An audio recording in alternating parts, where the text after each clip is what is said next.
కానీ ఏం చేయాలంట చేయరు. ఇక్కడ పరిశీల గురించి దేవుడు మాట్లాడతాడు. వాళ్ళు ఎలా ఉండాలి, అలా ఉండాలి, చక్కగా ఉండాలి, దేవుళ్ళు భయభక్తులతో ఉండాలని అనుకుంటారే కానీ వాళ్ళు చేయరు అంటారు. మనం కూడా మన జీవితాలలో భయభక్తులుగా ఉండాలనుకుంటాం, ప్రార్థనా పరులుగా ఉండాలనుకుంటాం, దేవుడికి ఇది మొదలుకొని నిరంతరం ఆయనతోనే ఉండాలని ఆశపడతాం. కానీ అది చేయడానికి వచ్చినప్పుడు మాత్రము అది చేసే వారంగా మనము ఉండడం లేకపోతున్నాం. అలా ఉండలేకపోతే నీవు నేను మోసపుచ్చుకున్న వారం అవుతాం. ఎవరైనా వాక్యము వినివారమై ఉండి వాక్య ప్రకారము ప్రవర్తింపకుంటే మనకు మనమే మోసం చేసుకుంటా ఉన్నాం. ఇదే దేవుని సంఘమా, ఈ సంఘము కేవలము వాక్యము విని వదిలిపెట్టేవారు కాకుండా దాని ప్రకారం ప్రవర్తించేలాగా దేవుడు మన హృదయాల్ని సిద్ధము చేయనుగాక.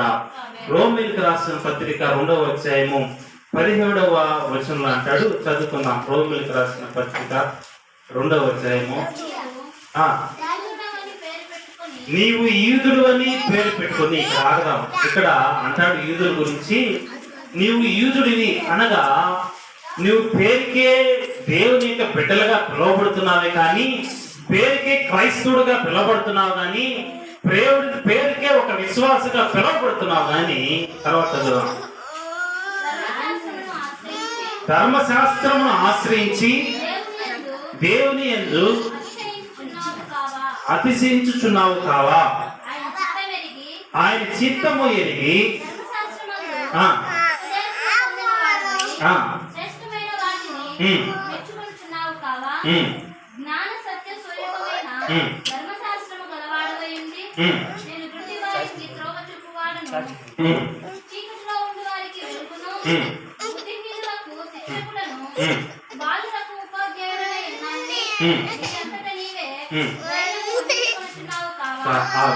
ఇక్కడ ఏమంటాడంటే, నువ్వు యూదుడు అని పిలువబడతా ఉన్నావు, నీకు నీవే ఏమనుకుంటున్నావు తెలుసా, నాకు ధర్మశాస్త్రం అంతా తెలుసు, దేవుని వాక్యం అంతా తెలుసు, నేను దేవుళ్ళ బాగా ఎదిగేవాడిని నీకు తెలుసు, కానీ ఏం చేస్తున్నాడు చూద్దాం.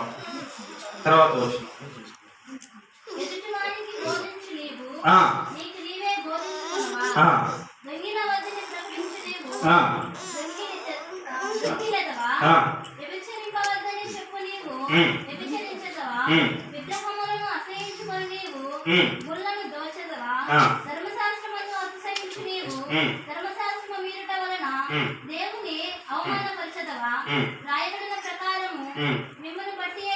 మిమ్మల్ని బట్టియే కదా